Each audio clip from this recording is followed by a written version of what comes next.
how many like my life as it is right now is 100% related. Like I wouldn't be here without you. I wouldn't have my girl. I wouldn't have my son. It's 100%.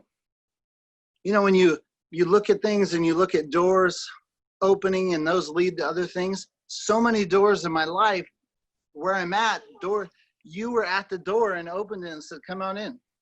I will take responsibility for half of 1% of the doors that you maybe walk through. And I won't take credit for it, but I'll just say I walk through them with you. Yeah.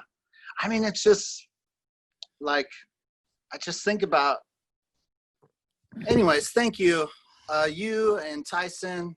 And of course, without Coach Glassman, none of that would have happened. So it's like, I want to apologize to you. Enough of this talking about me. Let's talk about you. Okay. We teased you because you said you were going to vote for Trump. Oh, because you did vote for Trump.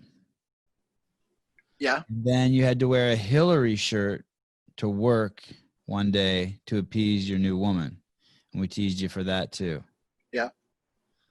And now you look at this fucking fiasco.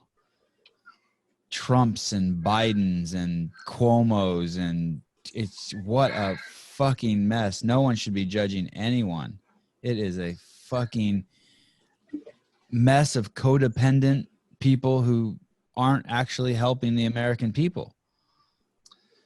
Well, one of my reasons for voting for Trump, because I hoped. Whoa, you can say that with your woman in the room? You're not, I thought you'd like, I saw her in the background. I brought it up because I thought you'd avoid it.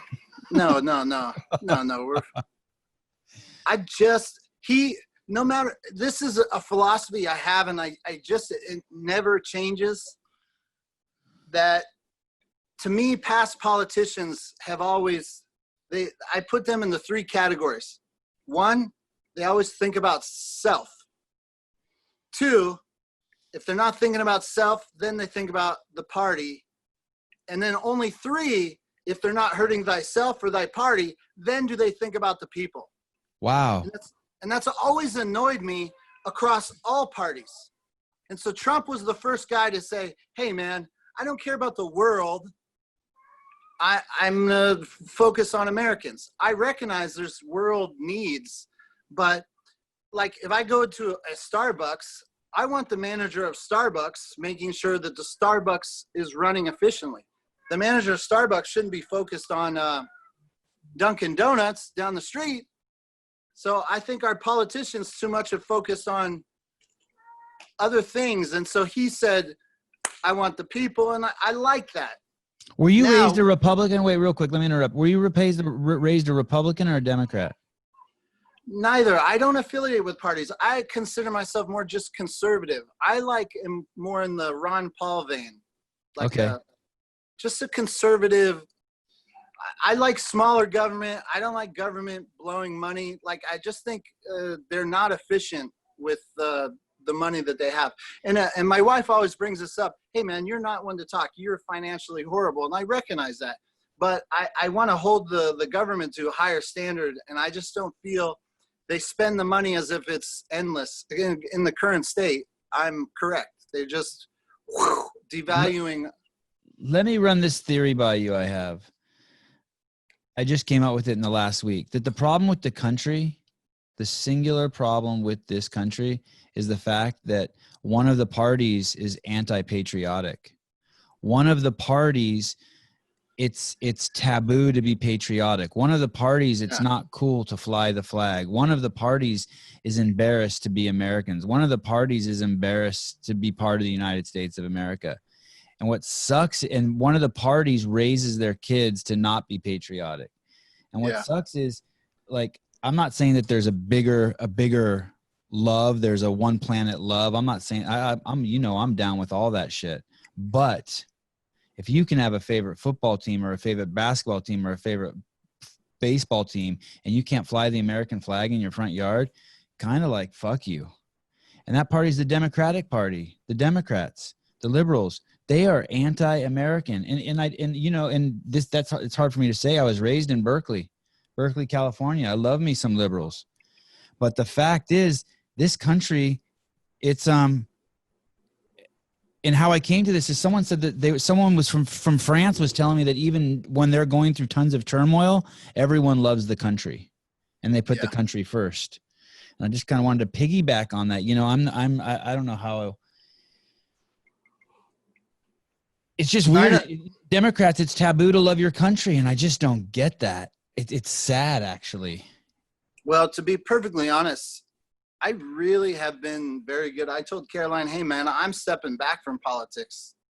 I know I was really focused during the 2016 election. Like, I don't know, I was really interested. But now, like, I begged her, take a step back, because our lives should be the focus of our energy. And if anything,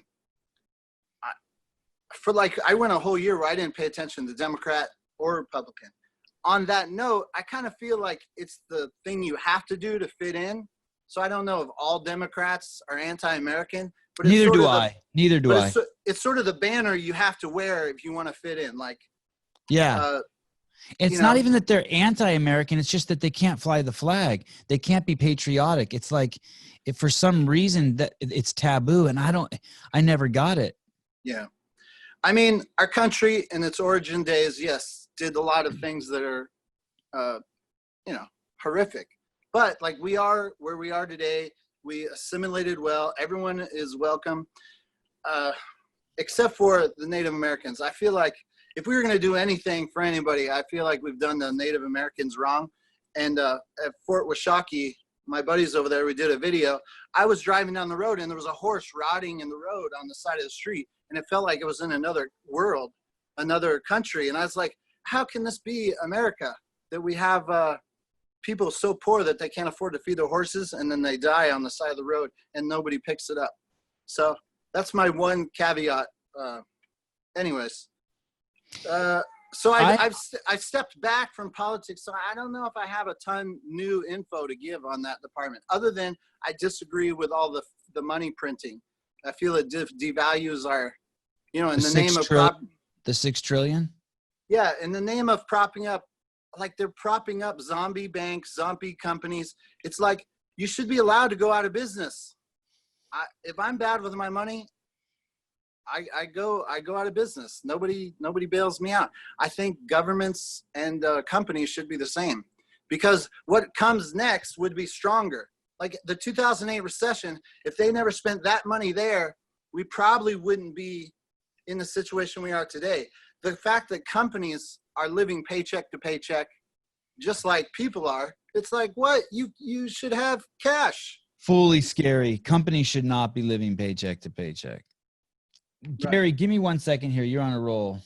Great to hear your voice. What I'm going to say isn't true, but the spirit of it's correct. So bear with me and change any details you want. But just to catch people up who are listening, 20 years ago, I showed up in an arm wrestling tournament, interested in arm wrestling and knowing nothing about it, but wanting to make a documentary about it. And Gary Roberts was there, and he was also there with his camera, and he didn't know much about arm wrestling either, and both of us were learning, but he was interested in filming and making documentaries and movies and shit too. So from there, we built this friendship, and both of us were so dedicated. We would see each other everywhere, all around the world at these obscure arm wrestling tournaments. And over time, we built, shared batteries, swapped cables, ate dinners together, and built a pretty remarkable friendship and stayed in close contact.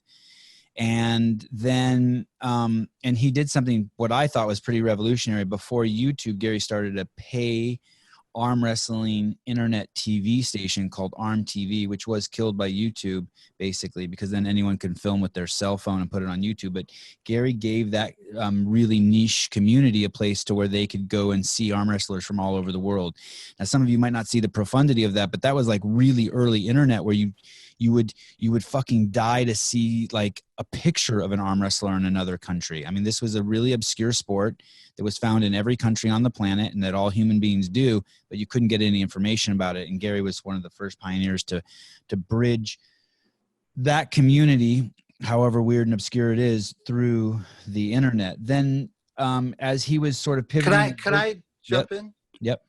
I would just also like to add that one of the things, and I did it, it just came naturally, but it seems like it's like now a rule to branding, is that connecting the arm wrestling community, not just the information, but I thought bonding all these guys together and creating the community through Arm TV was like just a natural thing to me. And it, you know, it turns out that that's what's caused a lot of success through the internet. CrossFit community, you know, it's all Facebook, about the community. This is pre-Facebook. This is pre-Instagram, pre-Twitter, pre-all the tweeters. And I was doing it with arm wrestling. Pre-Pornhub. Unknowingly. Like I didn't even realize that's Right. what I was doing, but it turned out like I met a family among, you know, friends like you. Anyways, continue. So then we hadn't talked in a long time, and we reached out and we were just talking about maybe doing some work together at CrossFit. And I said, do you know much about it? And he knew a little bit about it. And then I said, hey, he said he was interested in losing some weight, and how he was going to do that is he set a goal to run like a half marathon or a marathon. And so that was going to be his motivation to lose some weight. And I said, hey dude, why don't you just join a CrossFit gym and I'll film it and I'll make a series, and that'll be your sort of introduction to the community and to filming and just to an awesome indoctrination. And he said, are you fucking out of your mind? Of course I'll do it. And that was sort of like Gary knew the challenge was huge, and yet like all big challenges, he grabbed it and ran with it. And we made the series Killing the Fat Man together. And I just went and looked the other day, and in episode 1 of season 1 has over 1 million views. And on average, 52 times a year, I get an email from someone, which means you must get even more, or a DM that says, holy shit, the Killing the Fat Man series saved my life. And of course, Gary and I, at least I can't speak for Gary, but I think the same with me. We don't really look too far into the future. We're more like, we get an idea, we put our fucking head down, and we're more like bloodhounds. We're not even looking for the prey. We just get the scent and go. Yeah. And we're fortunate it hasn't taken us off a cliff, I guess, because we're good people, but with our head down in the scent. So then we made season 1. That's a really good description. That's a really good. We did really season 1. We did season 2. Gary's gone through just all sorts of transformations that he shared with the world. And so I started this podcast, and I'm like, man, let's find out what Gary Roberts is up to. Gary, how old are you? I'm 47. God, you look young. Yeah, we're similar age. You're older than me by a year. Yeah, I'm 48. Yeah. You told me when I had a big beard one time, you told me I look homeless. I loved your beard. I thought Oh, don't backpedal. Don't backpedal. No, it's fascinating how you can grow that. I never tried to grow a beard until last year. I mean, I wanted to see. I still can't. This is the most I can get, and it's coming off soon. There's a story on why I have it. Let's hear it. Why do you have it? Because you're quarantined like the rest of the planet? I mean, there's no roadmap to where this conversation is going, right? No. I have some notes. Well,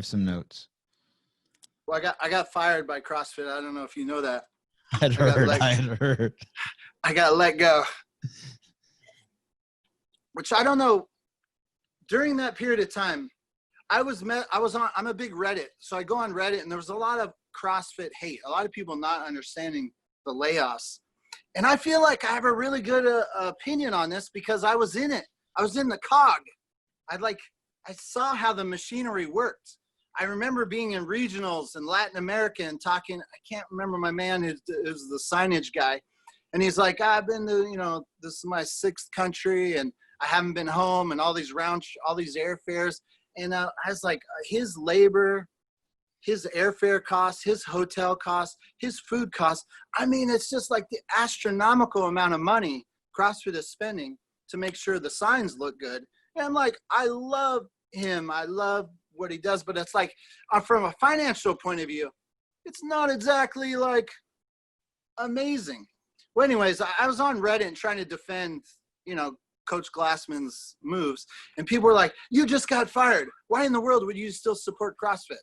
And I'm like, well, I love I love everyone involved. I love CrossFit still, and I completely understand because, I mean, from a financial point of view, it was like smart to make changes. But anyways, I got let go.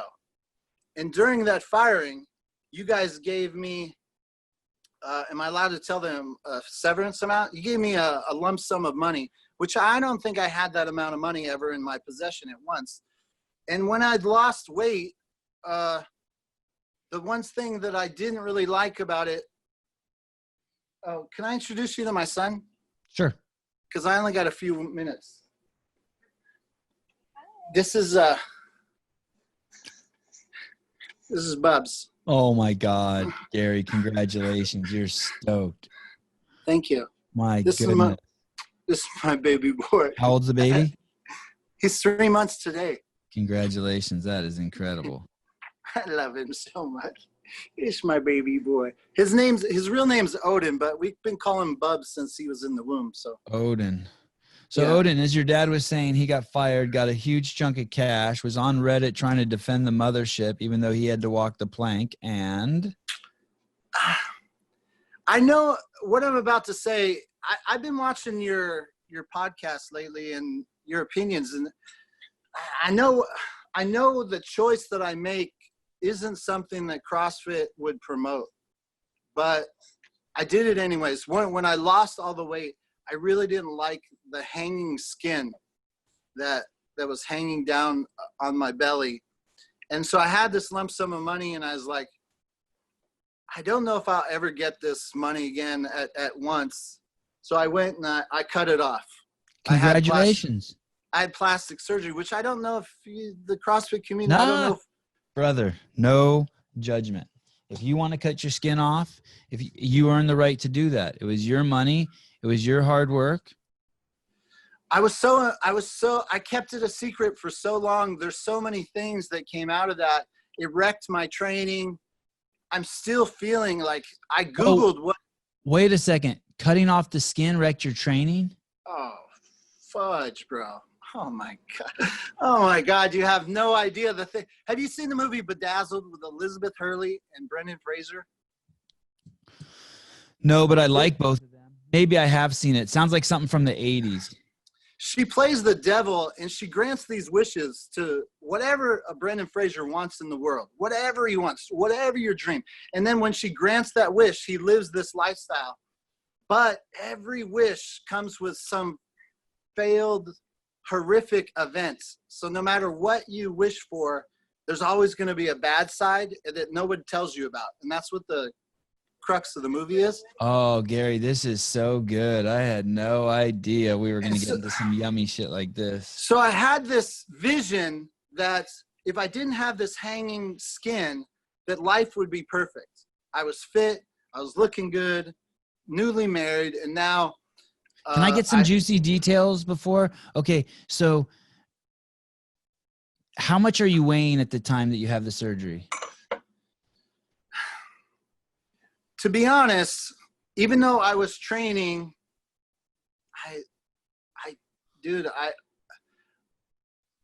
Sevan, I apologize because I watched your. Don't apologize. Don't apologize. I watched your 10 parenting rules, and man, your ability to just forego sugar in your life, it's amazing, bro. Well, I preach it. I'm not the best practitioner. I preach it. Well, anyway, so being comfortable, married, and recently let go. So I had this like, oh, you don't represent CrossFit anymore, even though I did, because like you said, I still get messages from Killing the Fat Man. And I had planned the surgery for like, I don't know, 4 weeks out. And so I started honestly eating more because I was like, oh, I'm having surgery and I'm, living the life. And I'm a big like bad guy on quantity. And so I like got up to like 225, 227 when I had the surgery. And so I probably gained like 10 pounds just building up to the surgery, which is obviously a bad sign leading towards the future. So then I go in to have the surgery and they cut five pounds of fat. They sucked 5 pounds of fat and skin off my my waist area and my titties area. because I never liked how I had like man boobs. So anyways, no one told me that when they cut your skin and separate it from your ribs and they pull the skin all the way up your chest, no one told me that they're cutting every single nerve that allows feeling in that skin. So when they sew you back up and they tighten it all down and you look amazing, you have abs and everything, but you feel nothing around your entire, you have no feeling. For how long? Oh my God, I didn't start feeling, I went into the gym. They told you could start working out after like 6 weeks. I still couldn't feel anything. I couldn't do a sit up. I tried to go in. I couldn't even do a pull up because you need to activate your midsection, which I couldn't feel. It was very difficult to work out for months. I still, to this day, it's been over a year. I still to this day can't feel part of my midsection. Like I had. So in hindsight, you wouldn't have done it? I mean, uh-oh. I'm not saying you wouldn't done it. What I'm saying is that somebody should have told me this is a repercussion.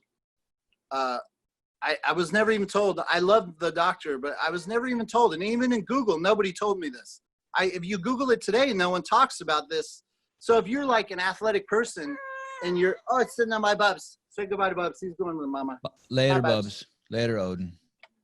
I just Barry, feel lower like your microphone just a little bit in front of your mouth, brother.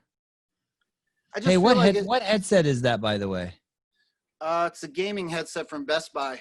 $50. Logan, that's what you want. And does that plug in USB or does that just plug into a auxiliary port or it just plugs into my phone, man. Okay. So if you were using if you were using a computer, you could plug that into a computer. Yeah. That's it. I was watching your podcast and I was like, oh, no one has good audio. So when you said, oh, can we do an hour earlier? I was actually going to Best Buy. I was experimenting with how to improve my audio. And I finally came up with this and I was running to Best Buy to get it so I could have better audio. Will you send me a link to that when this is over? Because you sound great. Yeah, I will. Okay. Yeah, so $40. Okay. So you get the surgery, you lose the sensation in your midline. But when I ask you, would you do it again? I was expecting you to say, fuck no, I wouldn't do it again. But you're like, actually, I just wish I would have known.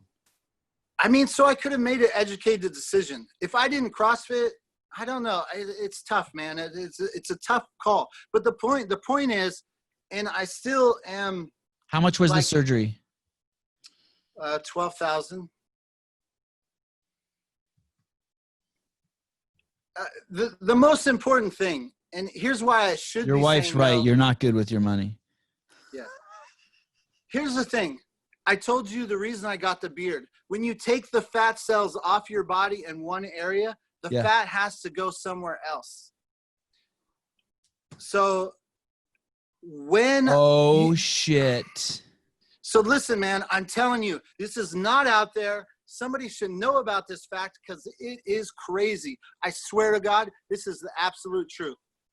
After I had surgery and I'm starting to recover and I'm feeling good, and mentally, you think you can have a few more cheat meals, even though I couldn't work out during recovery, but you still like, oh, I can have I have now a buffer where I can have a few more cheat meals. You can feel, I felt the fat being injected.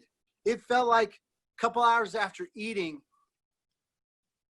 If you told me somebody was injecting fat directly into my face and my chest area, that's what it felt like. Wait. You're telling I swear to God. Okay, so you're telling me, bear with me here, that you have 1,000 places on your body to store fat. I'm making that number up. That number is not what's relevant. And when you had your surgery, they took out 200 of them. So you're skinnier by 20%, but wow, no scars. That's amazing.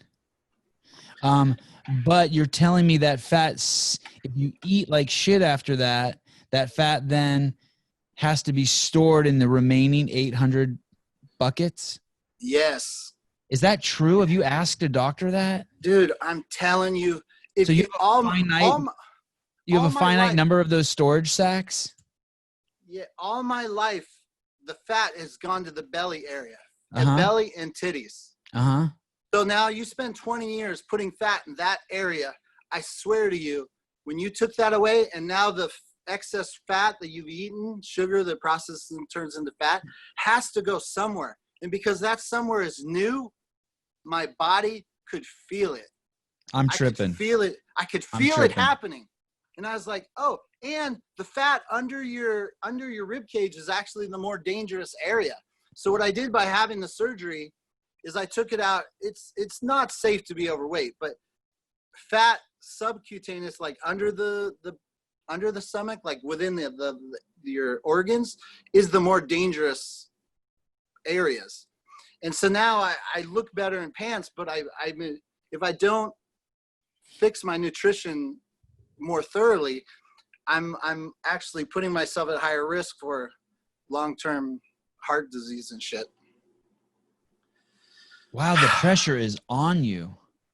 And now that I have a kid, and I watched that video, you said work out in front of your kids. I'm like, that's the easiest rule of year 10 that I think should be able to follow. Like, make sure your kids see you sweating, so you role model. I'm like, I got to do that. I got to take my kid to the gym.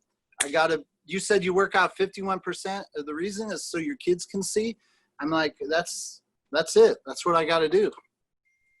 I don't want to die, man. I used to not really care if I died so much, but now it's like, whew, now I got 3 reasons to I want to see as much of their movie as I can. I want to observe that shit.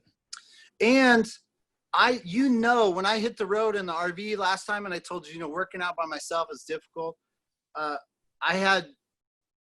When I was recovering, I was not at the gym. And then when I finally was like, okay, I can start working out again, I signed back up to the gym. And then I was going, but I wasn't hitting the nutrition 100% like I should. So I was kind of like just breaking even. And then the pandemic freaking hit. I need a box, man. I'm the guy that needs the gym. Unlike you, I kind of need a babysitter in that regard. So I need a gym. I need a community. Let me tell you something. It's not so much you're giving me too much credit.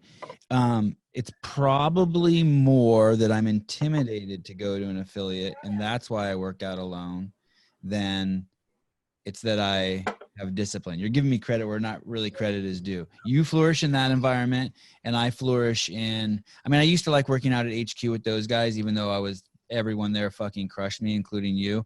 But that was cool because you guys were all my bros. But anyway, you're saying you just basically can't do it alone, or you don't want to. You don't have the motivation. Not that you can't. I don't want to argue your limitations for you, but it's just not your ideal scenario. When I work out by myself, I see the pace I go, the effort I go, and it's like magic.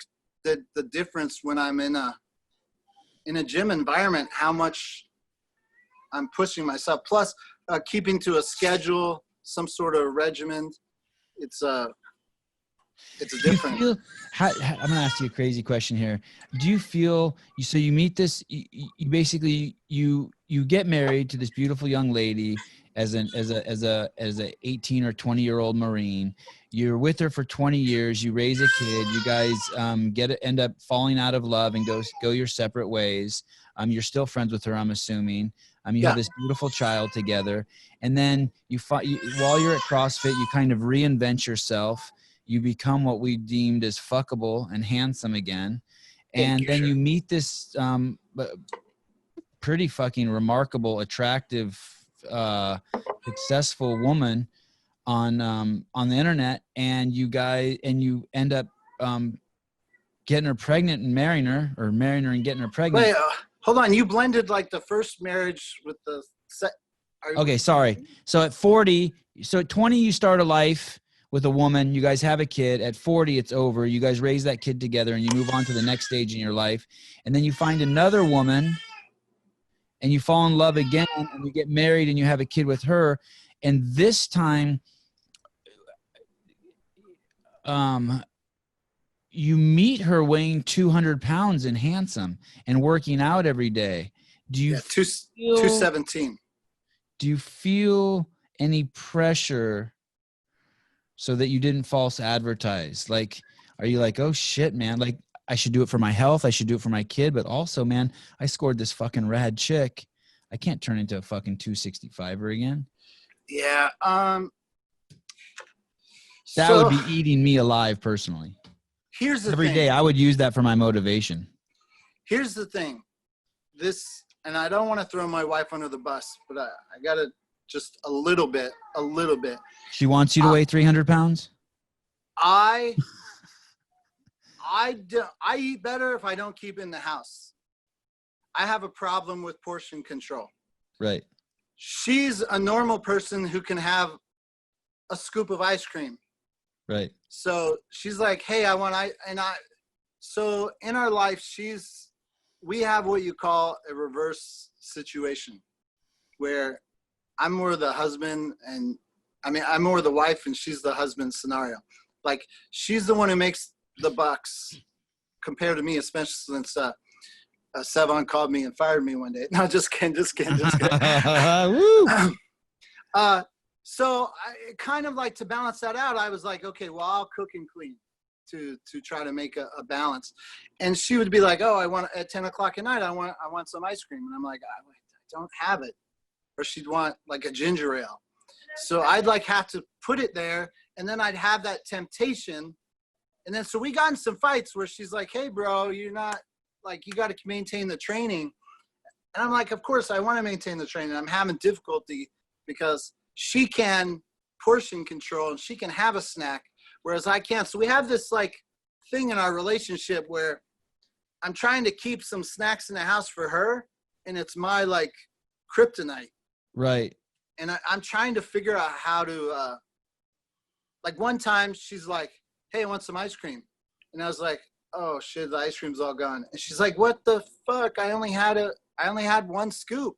Right. And you only had, I'm like, well, you haven't had ice cream for 2 weeks and it's now been in the house. What do you want me to do? Right. So anyways, things like that where I'd like midnight munch. It's a big problem. That's why 50% of the world is fat. And so answer the question. Do you put pressure on yourself? Are you tripping? Do you ever go to pick up a bowl of ice cream and be like, nah, I better not eat that. I got to look good for my lady. Well, let's put it this way. When you talk about those 10 parenting rules, so many things I violated there with McKenna that like, I just didn't do a good job in terms of role modeling, health and wellness for my daughter's life. And I think the pressure is not necessarily with my wife because she does love me and it's about my kid and my kid's future.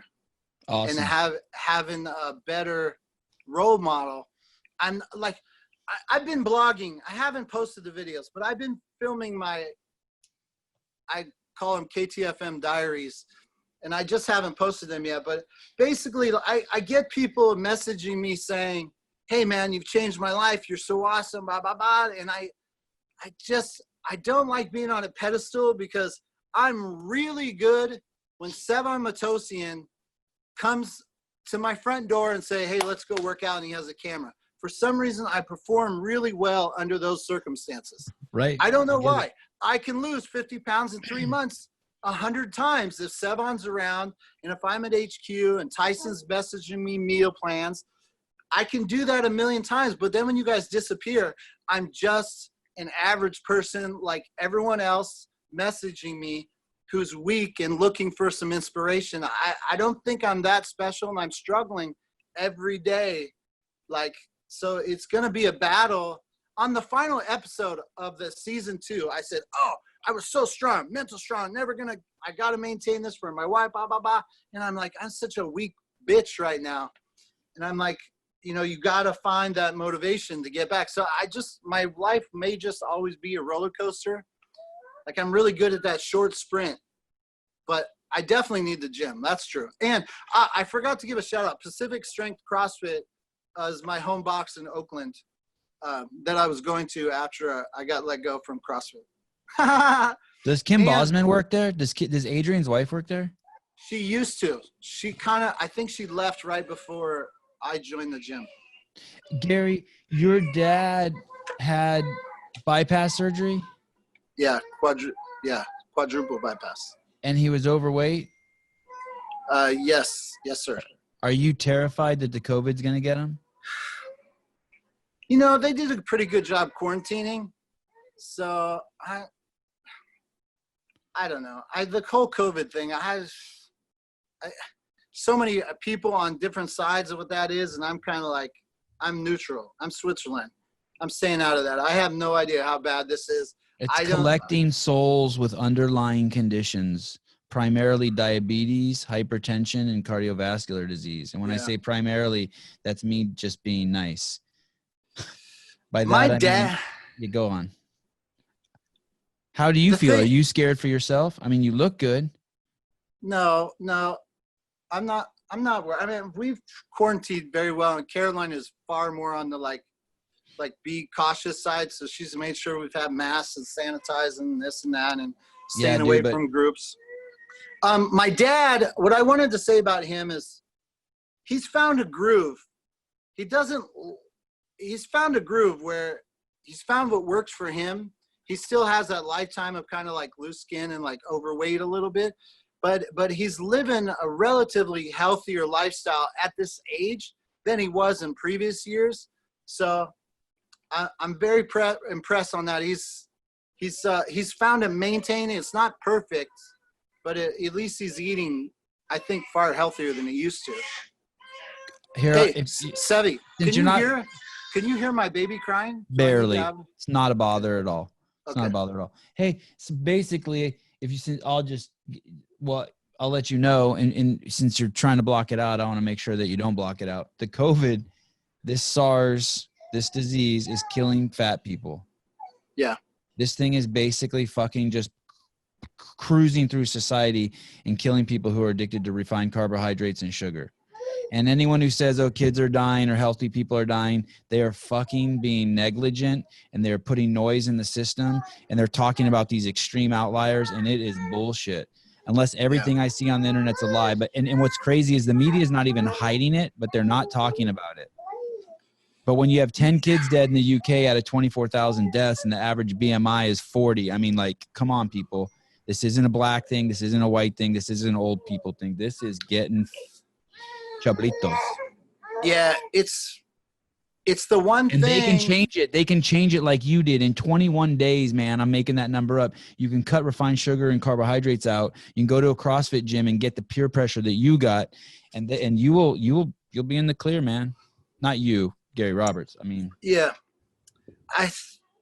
Sometimes I think the world doesn't truly want to address, like, the medical industry. Right. They may make more money by just keeping your sickness at a continuum.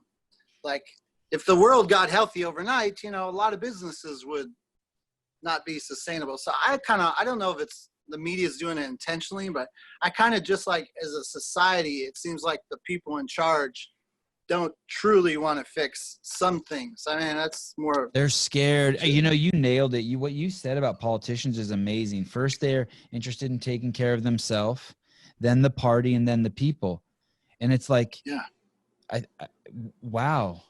Because if you care just about the people, you wouldn't be talking about masks and quarantine. You'd be talking about getting rid of sugar. You wouldn't release the prisoners from jail. You would give them better food. You'd cut all sugar out. Man, I talked to a guy in jail I talked to Corey the other day. Corey Allen, you know him. He was at your wedding, shared a song. God damn, he was telling me about the food in prison. And since then, I've gotten so many DMs. It's scary what they feed prisoners. Of course, they're psychotic and fat and unhealthy. Caroline and I have gotten in a lot of disagreements because she likes to trust leadership. She likes to trust people, and she's like, hey, the experts, we should trust them. And I'm like, politicians, if you look at everything politicians do, it's almost like they go down are they truly being selfless in any of their acts? It's like for looking out for self, looking out for party, and only if they don't conflict between one and two Do they do stuff for the people? It's like, I If do stuff you for are the people. guaranteed a paycheck from the people and you're overweight, why would you have any issues with the quarantine? Yeah. So it's right up your alley. You have a Yeah. bias. I'm not saying that to be rude either. I'd probably do the same thing. But the world's turning back on, and you guys, like, how is CrossFit?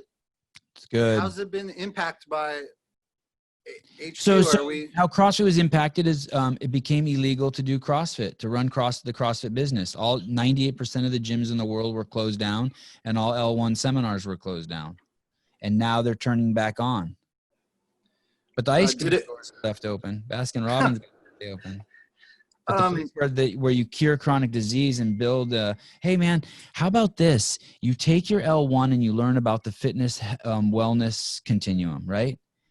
Yep. And all the whole time in the L1, there's this underlying message, hey, you're building a hedge against sickness.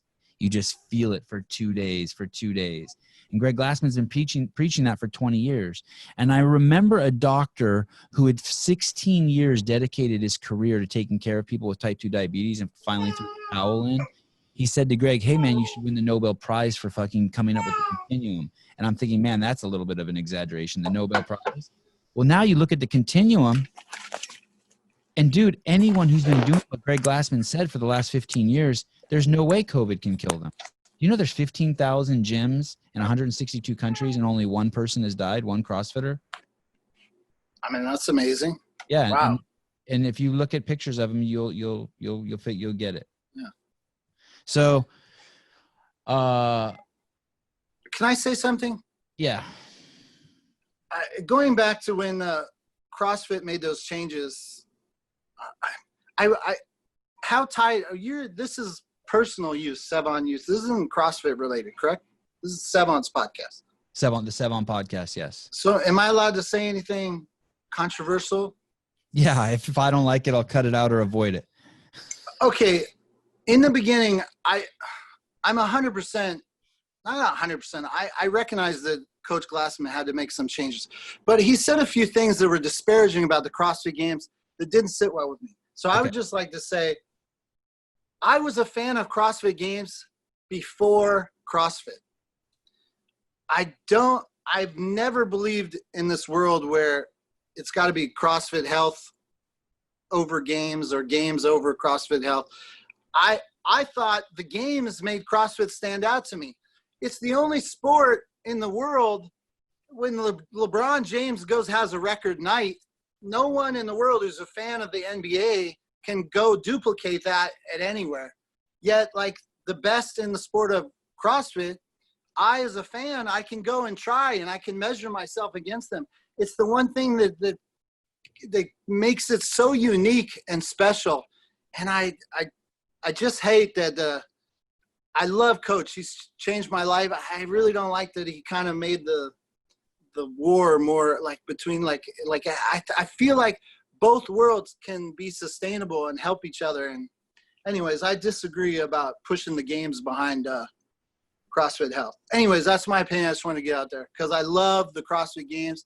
I love watching athletes, but I love CrossFit. Anyways, you and I, so when I came to CrossFit, of course, I was blown away by the Greg Amundsons and the Annies, and then listening to Greg talk about fitness and health and movement. And the health piece was always there. Like, we all know it. He's been saying it since it was Forging Elite Fitness that, hey, we're building a hedge. And I know you and I have had a million conversations and fucking bowed down to Rich Froning 1,000 times. What a great character. What a great physical specimen. Who wouldn't want to be him? Who wouldn't want to bring that body home and shag their wife with it? Got it. Check. And shag your sister's wife too at the same time, or whoever. I mean, that body should be just shagging everyone. But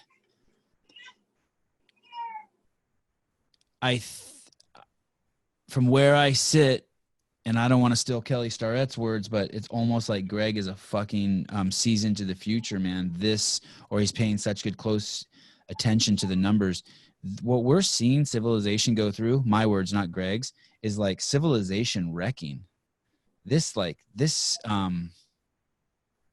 sickness, dude, that guy, Asim Malhotra, I'm not saying his name right. He's a scientist or doctor out of the UK, saying that 83% of the people or something like that are metabolically deranged, meaning in the United States and the UK, meaning that they can't eat food and process it properly and get the energy from it because their fucking systems are out of whack and they're eating the wrong foods. That's probably an oversimplification. But in half the country having diabetes, I mean, type 2 diabetes, I mean, we can't afford that. It's $100,000 a year to put someone through dialysis. So I think what Greg is doing, and I would love to hopefully have him on the show.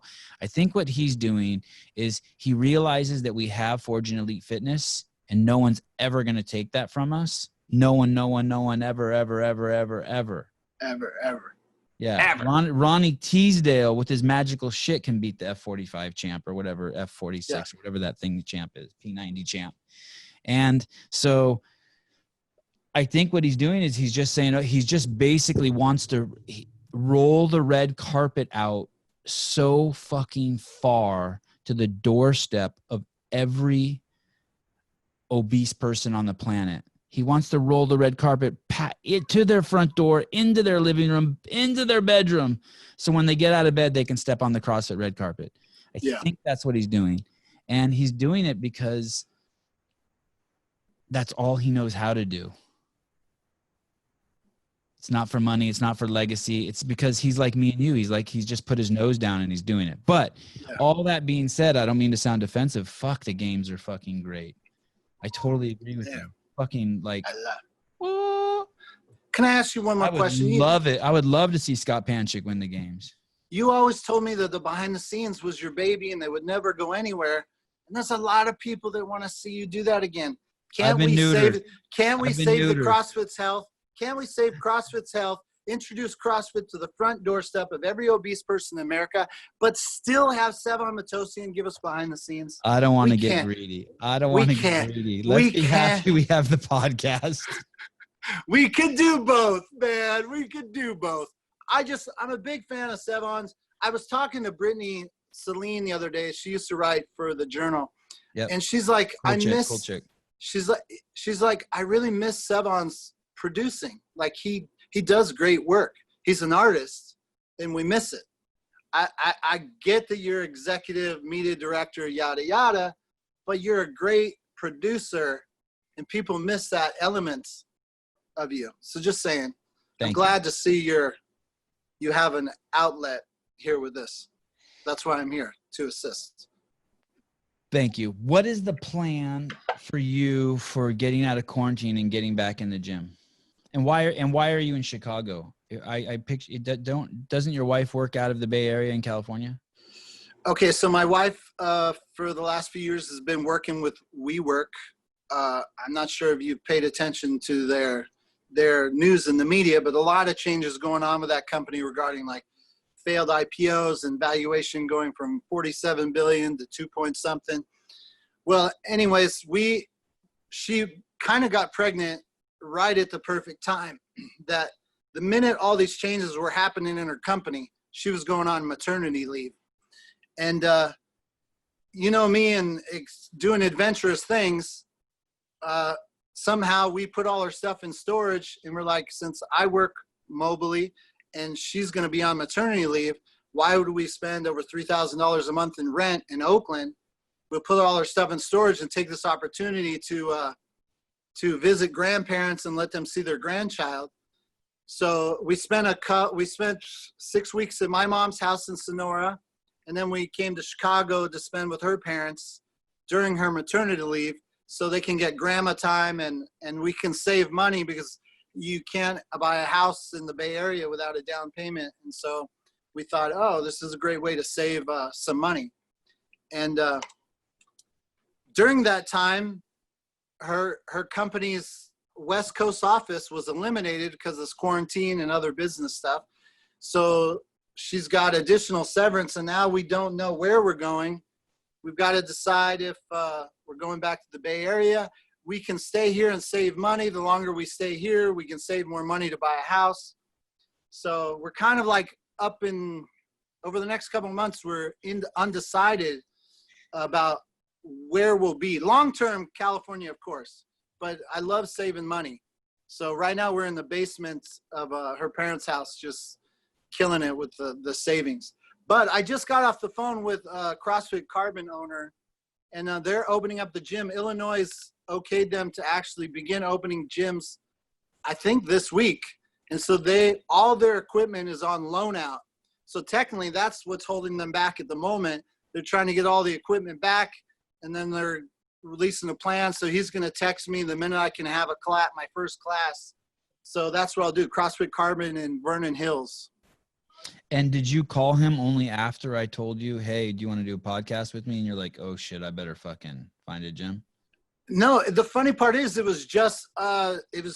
we'd just been talking about going, I'm like, I got to find the gym. And I asked her, when is the Illinois opening? And like within the same 8-hour period, you had messaged saying you want to go to do a podcast. I was like, oh, the timing is so funny. Because the Illinois is just opening back up in the news. So that's why it was a topic. When I was at my parents' house, I went to CrossFit Sonora, and I rented out some equipment, did some home workouts. Not as fun as the gym experience. Who lives in CrossFit Sonora? Your mom who lives over there?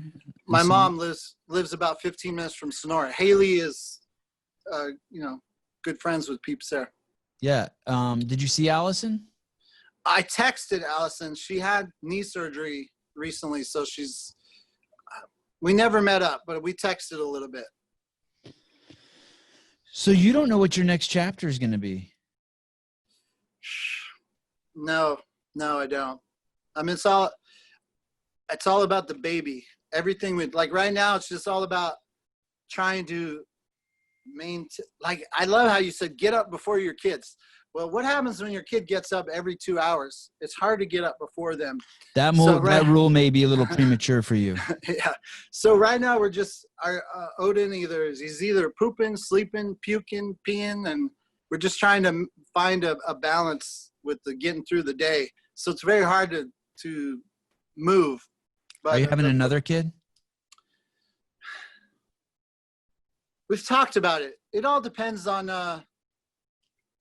where we end up. You never know. We have a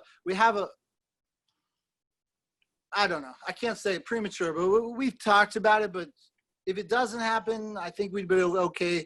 And we could wake up tomorrow and say we'd like to. But at the moment, I think you can't start trying till 8 months after the first one or something like that.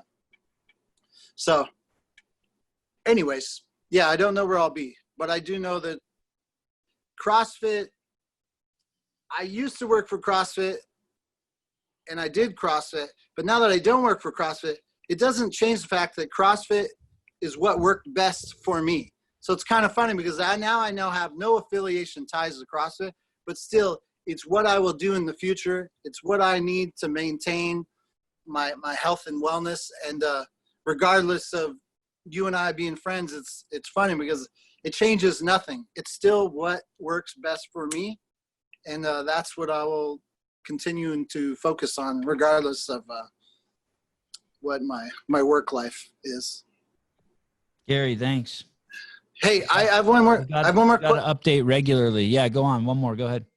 If I want to have the home gym that your kids have with all those toys, how much does it cost? Ooh. How much do I need? How much do I need? The three boys. How much is that? I have to guess it's really expensive. Here's the deal. That's what you're looking at in the Three Plain Brothers garage is 14 years of equipment. So like those D-ball, even those D-balls are probably, I don't know, I want to say those slam balls, I have $2,000 in slam balls. You know what I mean? So probably $1,000 in slam balls and another $1,000 for shipping them. That flooring in there was really expensive. That was one of the things that like I went back and forth on for like 2 months. I want to say the flooring in there was $3,500 plus $1,000 for shipping. But I will say this. I was just at a friend's house the other day. A very, very, very famous guy in the health space, maybe the most in the world, you know who I'm talking about. And he just had horse stall mats installed on the floor in his garage, and they are awesome. And his father-in-law put them in just went to the feed store and got horse stall mats and put them in beautifully. And man, it is, it might be nicer than my Rogue floor. I have to Google that. One more question. Why and then did it Tumble take so Track? long? Hold on. And then the stuff, and then all that stuff from Tumble Track. It's not cheap, but it's well worth it. But if you're gonna, you know what I'm gonna say, hang the rings. Hang the rings. Yeah. Okay. What took you so long to do the podcast? Why now? I don't know if I could answer that honestly. I feel like as I'm about to spit out the answer, I feel some reservation on answering that. Honestly, I could make something up. I want to get controversial one more time. I got to say one more thing before you cut me off. Please.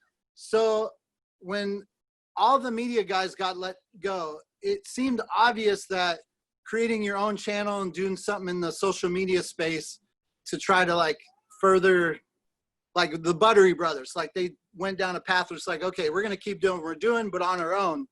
And for a heartbeat, I was like, okay, maybe I got to create it. Since I don't have Sevan on me, forced me to go to work out, by starting my own channel, maybe that's the forced accountability that I'll put myself in. And I was like, but I can't do a channel and work a job. So it's like, would the channel have to produce some sort of revenue? And I was like, I wanted to learn that space. So I messaged a very, I think, famous guy in the lost a lot of weight doing CrossFit, although I think he lost it not originally doing CrossFit, but then started CrossFit. Anyways, he was like, as I was messaging him as a fan, he was totally willing to chat. But the minute I started asking about like, well, how do you do this as a channel where you need to generate revenue, I got ghosted. And I was like, oh man, I thought we were like the community. We're not about sharing information. Oh man. No, he didn't want to share the trade secrets on how to like, do this social media channel. Anyways, I never launched it because it's like, it would take a lot of effort to put into social media channel, daily posts, daily updates. So I filmed stuff, but I haven't yet launched it. Anyways, I just wanted to throw what I think you could own that space in a way that's very unique. I think the people who are in that space are inspiring transformational characters. Inspiring characters with great transformational stories. I think you would bring something to it that is extremely unique because your honesty and the fact that you would show yourself sneaking to the refrigerator at 1:30 in the morning and eating ice cream. I don't think a lot of people will do that. And you can talk about your surgeries and you can talk about it in a way you're capable of saying. I've never heard, I get it.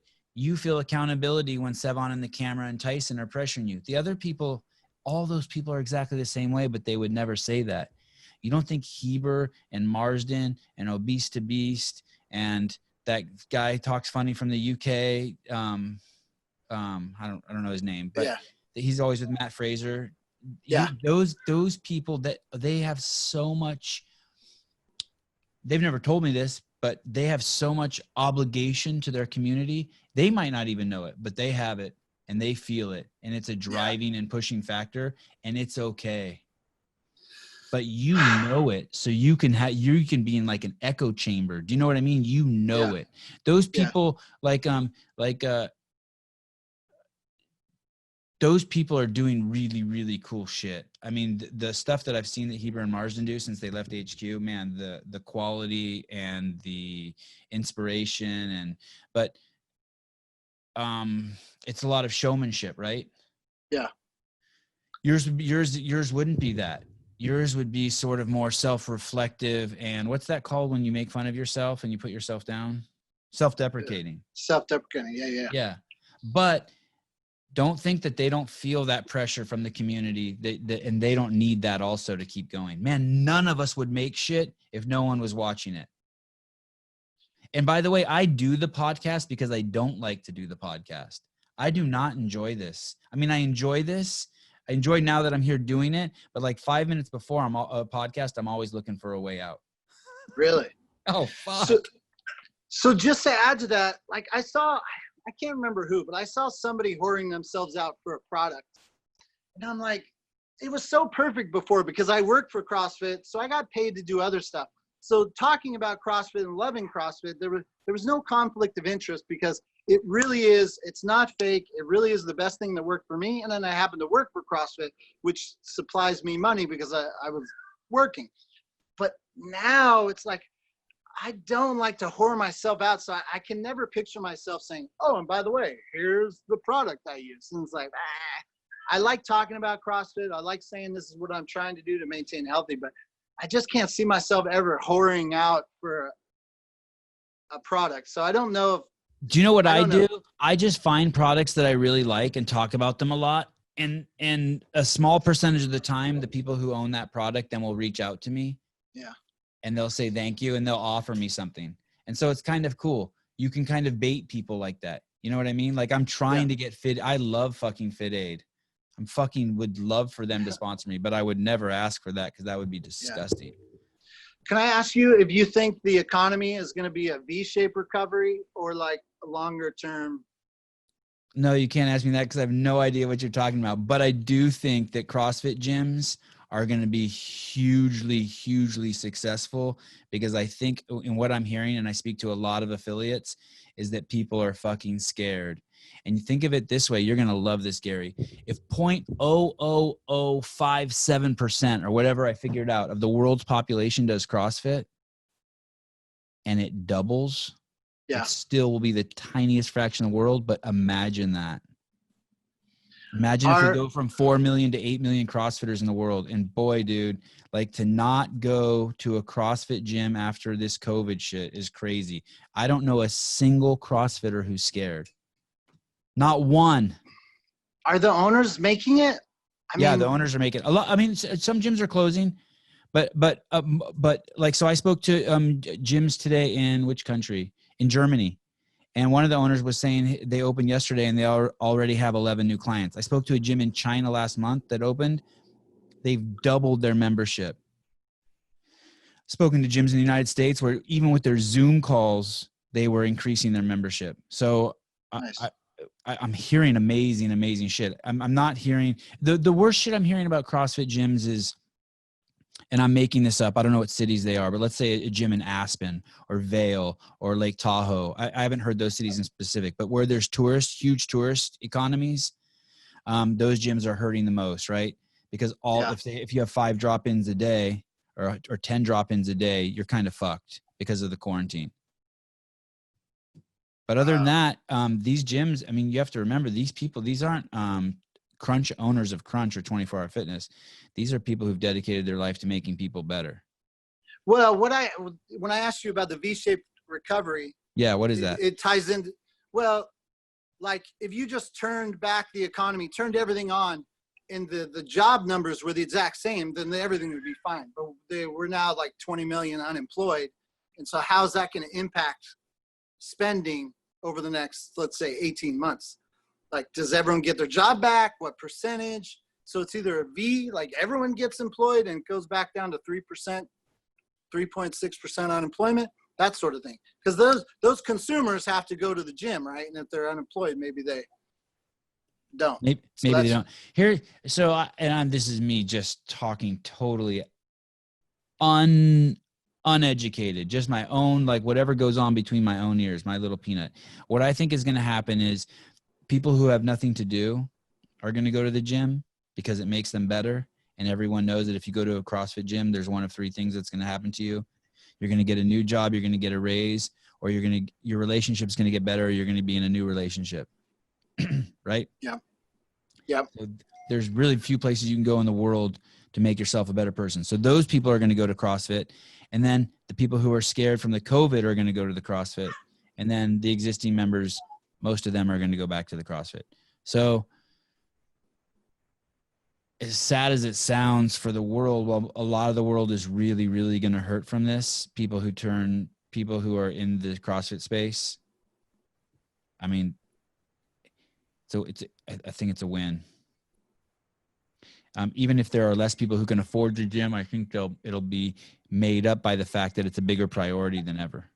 I know you got to go, Sevan. So can you promise me one thing, one last question, or one last promise? Can't promise you, but I can listen to your request. No, you can promise me that if you ever need another media producer, even if in a different space working for CrossFit, you know I still love working for you. If the job opens, think about me a little bit. Send Greg. I am neutered. Send Greg to greg@crossfit.com asking for a job. I mean, not today. I'm just saying maybe sometime in the future. I'm the only guy in the world. The Lexus, I've had 2 best jobs in the world, working for myself with ARM TV and then working for you guys with CrossFit. I don't know if I could ever match that. The experiences, I'm lucky that I don't know anybody that's had that kind of luck in terms of experiences, freedom, income that I've had between 2 completely different spaces. So anyways. Gary Roberts, star of Killing the Fat Man. Watch it on YouTube. He's the man. Thanks for having me, sir. Yep, you're the best. Thanks for letting me into your life, Gary. Thank you. Bye. Bye.